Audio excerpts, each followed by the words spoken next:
Okay, here it is, guys. I've had to remove some more wood off of the belly of the bow. The belly is the side that's facing you while you're shooting the bow.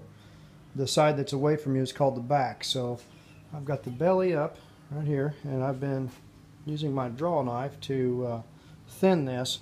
I know from past experience with a bow like this made out of hedge, I need about a 1/2 inch thickness, roughly, to get me where I can start tillering it.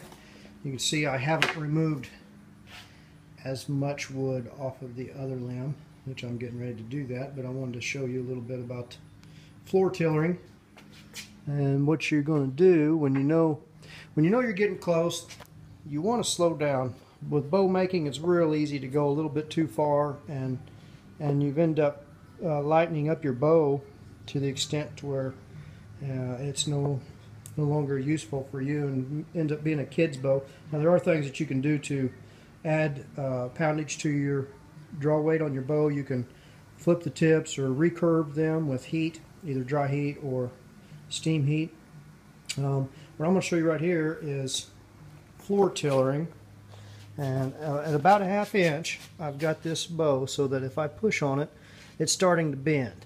And what I'm going to do is check and see if it's bending evenly throughout that limb. I can see that it's a little bit stiffer down there towards the tip of the bow. I'll take a little bit more wood off of that. Interesting fact about this wood, hedge wood, is actually called Boisdarc. It's BOISD''ARC. That's a French term meaning arc of the bow, and that term came into existence when the early French trappers came into this part of the country. I'm in southwest Missouri. I live just a few miles from the Osage River, and that's also why this wood is called Osage, because the Osage Indians were using this bow wood for all their bows. So the French trappers came here, they named the wood Boisdarc, and it kind of stuck, and the English settlers who encountered the natives continued to use that. And you can see as you look down it, I've kind of cleaned up the sides a little bit. I'm going to take a little bit more off of this right here. It's kind of a high spot. I try to make it a little bit more uniform. I've been fighting some of the waviness in the grain and some knots and stuff, and they don't have to be perfect or pretty to make a nice bow. If you try to get it too correct, you'll never find a perfect stave. More than likely you won't anyway.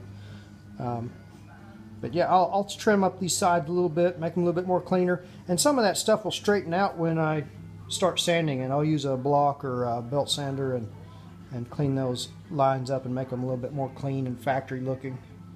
But I'm going to take a little bit more wood off of that other limb on the belly side and get it so it's starting to floor tiller. And then the next step, I'll be cutting notches in the limb tips. I'll put an extra long string on it and throw it on the tillering board and show you how that process works. Hopefully we can get a nice symmetrical arc in this bow. Stay tuned.